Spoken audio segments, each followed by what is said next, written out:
अजीज दोस्तों, अस्सलाम वालेकुम, नमस्ते, सत श्री अकाल, जय जिनेंद्र, गुड आफ्टरनून। अजीज दोस्तों, हमारे एक मुसलमान दोस्त हैं पाकिस्तानी, वो बताते हैं एक वाक़या। उन्होंने कहा कि एक बार मेरी एक जापानी दोस्त थी, तो मेरी ऑफिस में काम करती थी मेरे साथ। तो जब रमज़ान शुरू हो रहा था तो उसने कहा कि रमज़ान का क्या मतलब होता है कि तुम सुबह से शाम तक सिर्फ भूखे रहो। तो उसको मैंने बताया कि नहीं, रोज़ा एक इबादत है और ये सिर्फ भूखे प्यासे रहने का नाम नहीं है, बल्कि रोज़े के दौरान हम झूठ नहीं बोल सकते, हम अपना सारा काम ईमानदारी से करें। सामान अगर हम दुकान में बेच रहे हैं तो वज़न इसका पूरा सही से करें, इंसाफ करें, हर बुरे काम से बचें और हम सिर्फ अच्छे काम करें, ईमानदारी से करें, किसी को तकलीफ़ ना पहुंचाएं। तो वो कहती है, यार तुम तो बहुत खुशकिस्मत हो। तो उस लड़के ने कहा, क्यों, कैसे?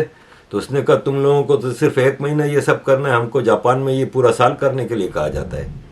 और हम जापान में पूरा साल ना झूठ बोलते हैं, ना गलत काम करते हैं, ईमानदारी से काम करते हैं, बिजनेस में फेयर डील करते हैं, किसी को तकलीफ़ नहीं पहुंचाते। हम तो पूरा साल करते हैं, तुम लोगों के मज़े लगे हुए हैं, एक महीना करना पड़ता है। और ये रमज़ान में भी साले हरामी कुछ नहीं करते, ये सब झूठ भी बोलते हैं, सबको तकलीफ़ भी पहुंचाते हैं और घटिया से घटिया काम ये करने को तैयार होते हैं रमज़ानों में भी। अजीज़ दोस्तों, रमज़ान आती है तो रूयत हिलाल कमेटी, जो चांद देखने की कमेटी बनाई गई है, उसका बड़ा चर्चा होता है। अभी पिछले दिनों आपको वीडियो में मैंने बताया था कि मेन्यू रूयत हिलाल कमेटी जो है, जो चांद देखने की कमेटी, उसके मौलवियों ने मेन्यू दिया था और कितना लंबा चौड़ा मेन्यू था। तो ये मेरे सामने आया है कि रूयत हिलाल कमेटी पूरे पाकिस्तान में, इसका 3400 आदमियों का स्टाफ है, सिर्फ चांद देखने का 3400 आदमियों का स्टाफ है। और स्टाफ की सैलरीज, चांद देखने का खर्चा वगैरह 743 करोड़ रुपया साल का खर्चा है सिर्फ चांद देखने का। उसमें भी झगड़े होते हैं, 2 दिन ईदें होती हैं, 2 दिन रमज़ान शुरू होता है, अजीब कहानी है। अजीज़ दोस्तों, इकोनॉमी की तरफ आते हैं। देखें अजीज़ दोस्तों, पाकिस्तान काफ़ी अरसे से कोशिश कर रहा है रशिया से पेट्रोल ख़रीदने के लिए, और इमरान खान भी एज ए प्राइम मिनिस्टर वो गया था रशिया, तो उसी दिन यूक्रेन पर रशिया ने हमला कर दिया था। तो एक्चुअल मकसद उसका वही था कि रशिया का सस्ता पेट्रोल खरीदा जा सके। अब रशिया पाकिस्तान की एक डील हो रही है और एक्चुअली रशिया है ना, वो पाकिस्तान पे भरोसा नहीं कर रहा कि पाकिस्तान इसको सीरियसली चलाएगा कि नहीं। क्या होता है कि एक आज़ाद देश होता है ना, जैसे भारत है, उसकी एक कंसिस्टेंट पॉलिसी होती है, उनकी अपनी पॉलिसी होती है, डिक्टेशन पे नहीं चलते।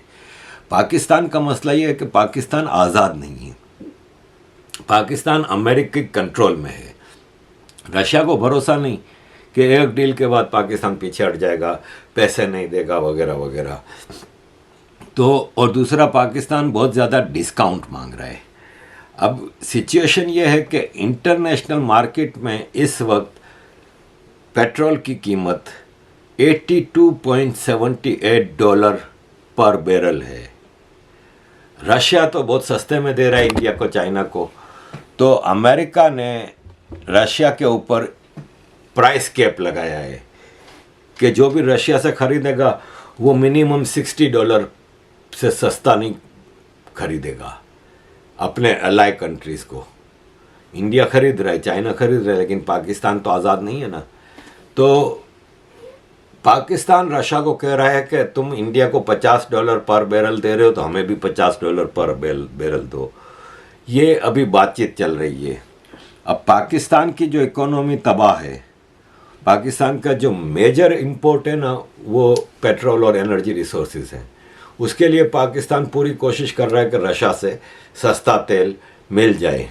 लेकिन अभी रशिया है ना, वो कई चीज़ें डिस्कस हो रही हैं कि मोड ऑफ पेमेंट क्या होगा। पेमेंट उधार पे तो हम देने से रहे, आपका कोई भरोसा नहीं है, दुनिया भर का कर्जा लेके बैठे हुए हो, हमारा कर्जा दोगे कि नहीं।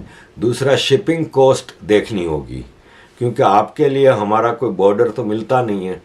तो शिपिंग की रूट काफ़ी लंबी बनेगी, ना कोई गैस पाइपलाइन है, तो बाय सी आएगा और बहुत महंगा पड़ेगा।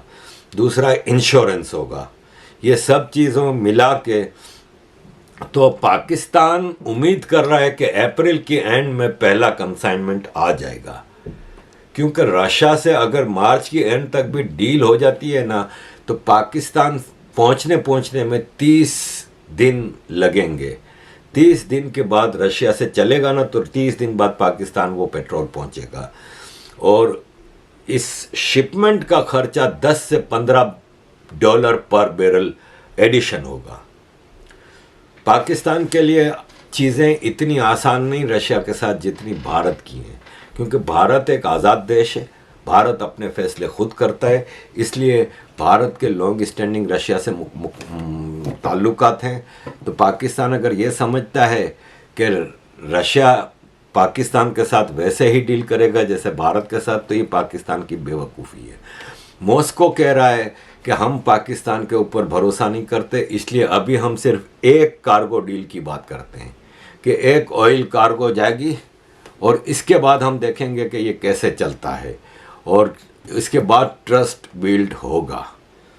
लास्ट ईयर दिसंबर में पाकिस्तान ने रशिया से कहा कि आप 30% डिस्काउंट पे हमें पेट्रोल दें।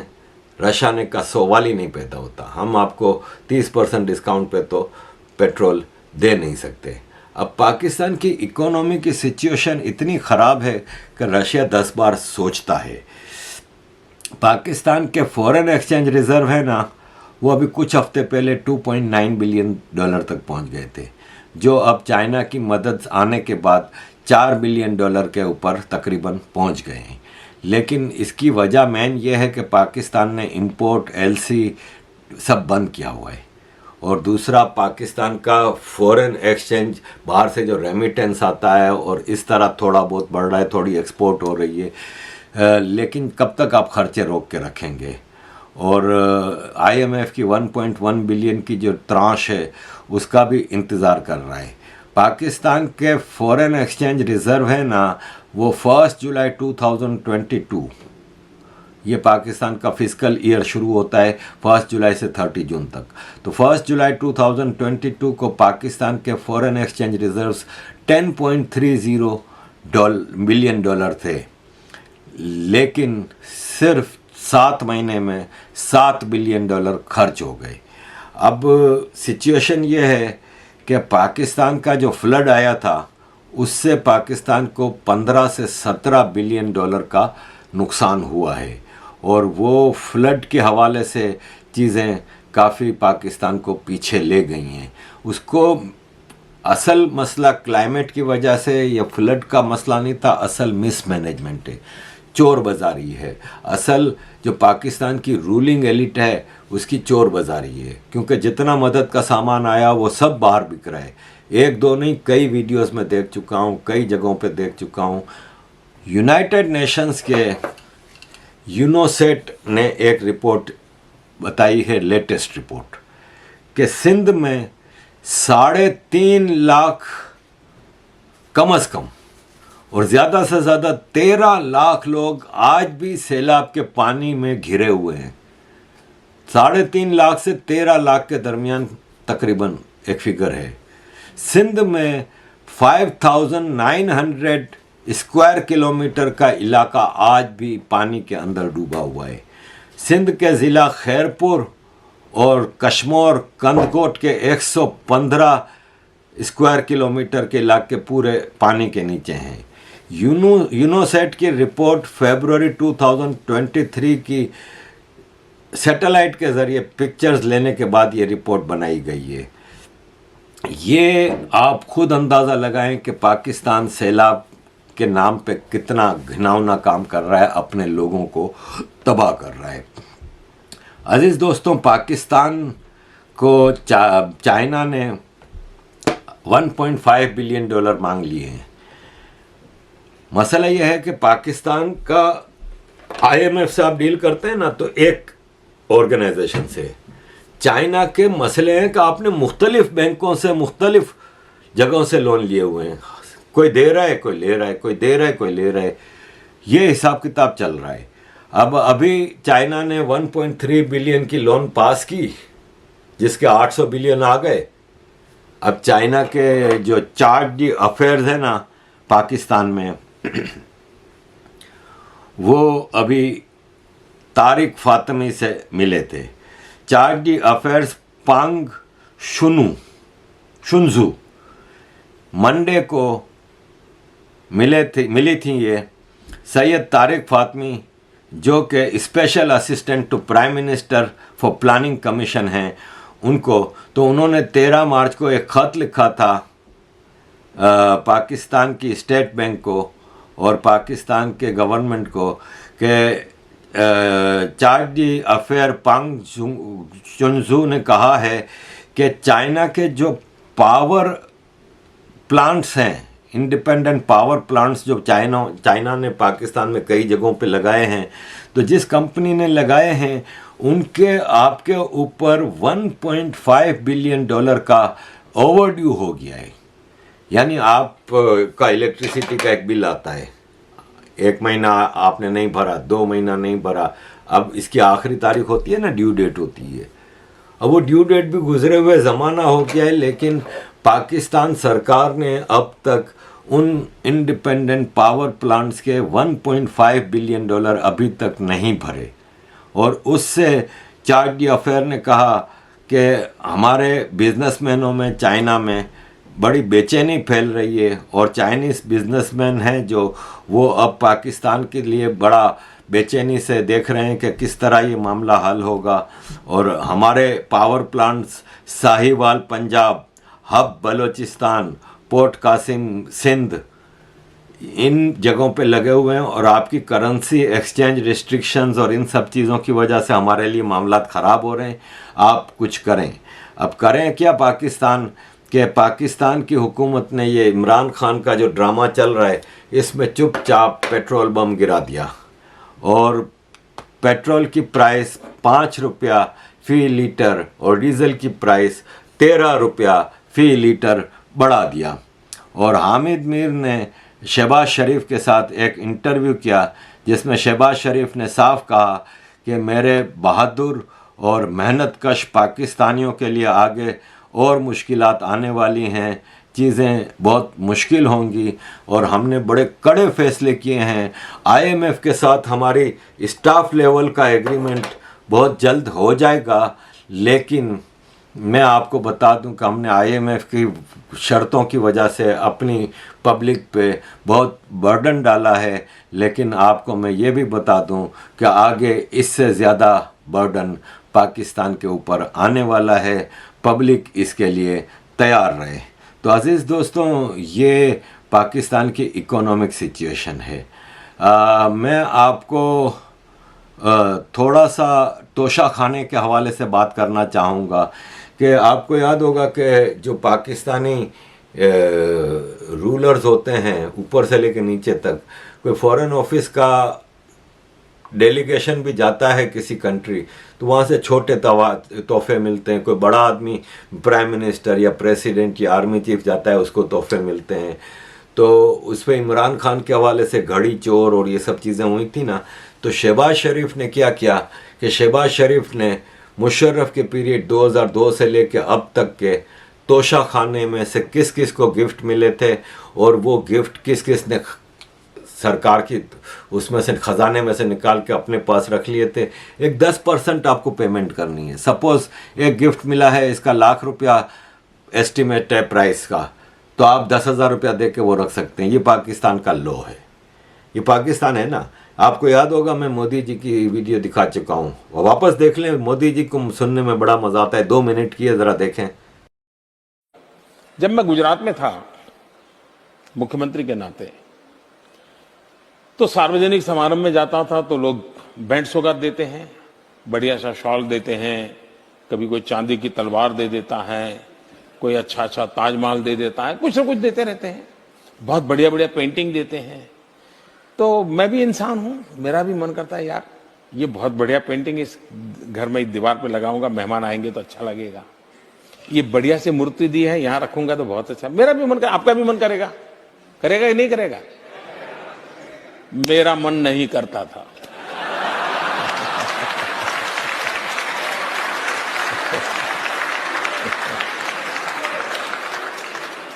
और मैं ये सारी चीजें सरकार का जो ट्रेजरी होता है, तोशाखाना बोलते हैं, उसमें डाल देता था।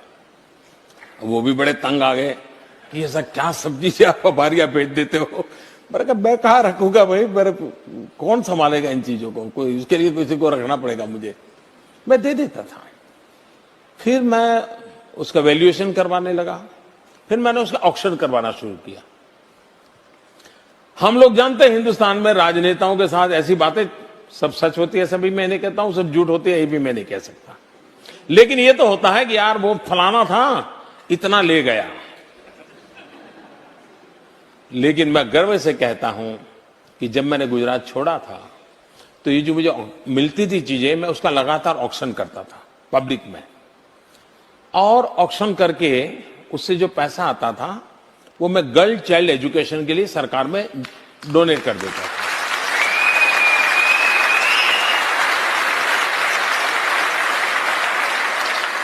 और करीब करीब 100 करोड़ से ज्यादा रुपये ऑक्शन से, और फिर लोग मुझे चेक भी देने लगे। किसी फंक्शन में जाता था तो चीज देने के बजाय गर्ल चाइल्ड एजुकेशन के लिए चेक देने लगे। ये अमाउंट करीब करीब 100 करोड़ से ज्यादा थी जो मैं बच्चियों की शिक्षा के लिए देके था। ये है एक ऑनेस्ट लीडर। हमारा लीडर तो नवाज शरीफ ने मर्सिडीज भी खा गया है। मेरे पास 443 पेज की वो डॉक्यूमेंट पड़ा हुआ है तोशाखाने का। सबसे ज्यादा शौकत अजीज जो मुशर्रफ का इंपोर्टेड प्राइम मिनिस्टर था, अमेरिकन नेशनल, उसने रखे हैं तोहफे। मुशर्रफ ने रखे, जरदारी ने रखे, नवाज शरीफ ने रखे, किसी ने नहीं छोड़े। और फिर जो मिनिस्टर्स जाते हैं, defence minister, foreign minister, finance minister, उनको मिलते हैं, वो भी सब खा गए। नवाज शरीफ, आसिफ जरदारी ने मर्सिडीजें ले ली। 4 करोड़ की मर्सिडीज है, 40 लाख में ले ली। घड़ियां, डायमंड नेकलेस, तलवारें, सोने की तलवारें, मतलब लिस्ट लंबी है। मैं 10 घंटे के प्रोग्राम में आपको 443 पेज की लिस्ट है। वो सब नंगे हैं इसमें, इंक्लूडिंग इमरान खान जो बहुत बड़ा रियासत है मदीना और उसके राग अलापता, उसकी भी लंबी लिस्ट है। खाली घड़ी नहीं है, बहुत सारी चीजें हैं। और क्या क्या खा गए हैं यार ये। अब तोशाखाने के हवाले से फवाद चौधरी ने एक बड़ी अच्छी बात की कि आपने तोशाखाने की लिस्ट तो डिक्लेयर कर दी कि भाई किस किस को क्या मिला और किसने क्या खाया। तो हमारे आर्मी जनरल्स भी तो बाहर जाते हैं, उनको भी तो तोहफे मिलते हैं। हमारे जजेस भी तो तोहफे रिसीव करते हैं, बाहर के डेलीगेशन आते हैं या ये बाहर जाते हैं, तो उनकी लिस्ट क्यों नहीं निकाल रहे? तो लिस्ट तो उनकी भी निकलनी चाहिए। और कैश गिफ्ट भी मिलते हैं, वो कहीं जिक्र नहीं है। अब शहबाज शरीफ ने ऐलान किया है कि $300 से ज्यादा का गिफ्ट कोई भी नहीं रख सकता। एक मिसाल है कि शहबाज शरीफ बाहर जाता है, उसको $1 लाख का कोई गिफ्ट मिला है, तो वो ये नहीं रख सकता। मैक्सिमम आपको अगर कोई गिफ्ट पसंद आता है, आप रखना चाहते हैं, वो उसकी कीमत $300 हो, इससे ज्यादा का गिफ्ट अब रखने का कानून। अब $300 से ज्यादा का गिफ्ट कोई रख नहीं सकता, ये कानून ला रहे हैं। कानून को मानता कौन है भाई? इन्होंने अभी लग्जरी गाड़ियां सब मिनिस्टरों से वापस लेने का कहा था ना कि हम बेच देंगे ये वो। हालांकि वो बेचने में भी ये होता है कि औने पौने दाम में अपने ही लोग खरीद लेंगे। अब एक मिसाल है, मैं मिनिस्टर हूँ, मैं अपनी गाड़ी अब सरकार के लिए बेच रहा हूँ, तो मेरा ही भतीजा भांजा कोई खरीद लेगा औने पौने दाम में। ये सब ड्रामे चलते हैं। लेकिन मिनिस्टरों ने कह दिया कि भाई हम तो गाड़ी वापस नहीं करेंगे, सवाल ही नहीं पैदा होता, हम ये बगैर हमें तो ये गाड़ी चाहिए। तो सब ने मना कर दिया है कि हम ये गाड़ी वापस नहीं करेंगे। अजीज़ दोस्तों, इकोनॉमी के हवाले से ही ये भी एक खबर आई है कि पाकिस्तान में क्राइम बहुत बढ़ गया है। गन कल्चर और वायोलेंट क्राइम इतने ज़्यादा बढ़ गए हैं गुर्बत बढ़ने की वजह से कि पाकिस्तान अब एक लॉलेस कंट्री बन के रह गया है। जिसकी इकोनॉमी, जिसकी सोसाइटी, जिसकी सिक्योरिटी, जिसकी पॉलिटिकल सिचुएशन, ये सब डेंजरस लेवल पे चली गई हैं। तो अज़ीज़ दोस्तों, ये सब इंग्रेडिएंट्स हैं पाकिस्तान के टूटने की तरफ जाने का इशारा। ये सिर्फ अमेरिका की इंटरनेशनल पॉलिटिक्स की वजह से अभी तक पाकिस्तान चल रहा है। जिस दिन अमेरिका को नज़र आएगा कि अब पाकिस्तान, लेकिन मैं समझता हूं कि अब अमेरिका भी इसको बचा नहीं सकता, क्योंकि पाकिस्तान की रिक्वायरमेंट है ना, वो अब बहुत ज़्यादा है। और पाकिस्तान को खाली कर्ज़े की रीपेमेंट के लिए इतना पैसा चाहिए हर महीने कि पाकिस्तान कब तक रीशेड्यूलिंग करेगा। रीशेड्यूल का मतलब ये होता है कि इस महीने जो ड्यूज़ हैं वो मैं 6 महीने बाद या 1 साल बाद, फिर अगले महीने के ड्यूज़ 6 महीने बाद, 1 साल बाद, कब तक सऊदी अरब ने कर दिया रीशेड्यूल। अब सऊदी अरब आगे आपको देगा नहीं, इमारात ने कर दिया, देगा नहीं आगे, चाइना ने कर दिया, आगे नहीं देगा। कैसे चलोगे आप? आपका 24 करोड़ का मुल्क है, आपके खर्चे हैं, आपकी इंपोर्ट, आपकी सोसाइटी ही सारी, इकोनॉमी ही सारी इंपोर्ट बेस्ड है। मुल्क में तो आप गंदम तक नहीं उगाते हो, तो फिर कैसे चलेगा, कैसे बचेगा? लाख ये कहें कि पाकिस्तान अल्लाह का नूर है, अल्लाह ने बनाया है, अल्लाह बचाएगा। अल्लाह इज़ नो मोर इंटरेस्टेड। अल्लाह बिल्कुल इंटरेस्टेड नहीं है। अगर इंटरेस्टेड होता तो यह हाल होता पाकिस्तान का। तो अजीज़ दोस्तों, मेरे मुंह में घी शक्कर, हम पाकिस्तान को अपनी आंखों से टूटता हुआ ज़रूर देखेंगे। मैं जब 94 में पहली बार यूएन गया तो वहाँ पे जिस हिसाब की मैं सिचुएशन देख रहा था पाकिस्तान के खिलाफ, जो तकरीरें हो रही थी, जो चीज़ें, तो मुझे वापस आया तो बेल्जियम में मेरे सब जो कलीग्स थे एमकेएम के, कहते हैं क्या लगता है? मैंने कहा यार 5 साल में पाकिस्तान ख़त्म हो जाएगा। लेकिन वक्त गुजरता गया। फिर जब मुशर्रफ के पीरियड में मैं मेयर बनने के बाद वापस आया और मैं जब गया तो मुझे वहाँ पे पाकिस्तानी डायस्पोरा के जो लोग हैं, बलोच, सिंधी, पख्तून, उनसे बातचीत हो रही थी। उन्होंने कहा तुम्हें क्या लगता है, तुम तो पाकिस्तान भी 2 साल रह के आए हो, यहाँ के भी सारे हालात देखते हो। मैं कहा यार मुझे नहीं लगता कि अब हम अपनी ज़िंदगी में पाकिस्तान को टूटा हुआ देखेंगे, क्योंकि मुझे नज़र आ गया है कि ये अमेरिका की एक कॉलोनी है, सैटेलाइट कॉलोनी है, और अमेरिका इसको चलाता रहेगा। लेकिन अब मुझे उम्मीद हो गई है कि मैं अपनी ज़िंदगी में पाकिस्तान को एक मुल्क होता देखूंगा। थैंक यू वेरी मच अजीज़ दोस्तों for all your support. Keep supporting.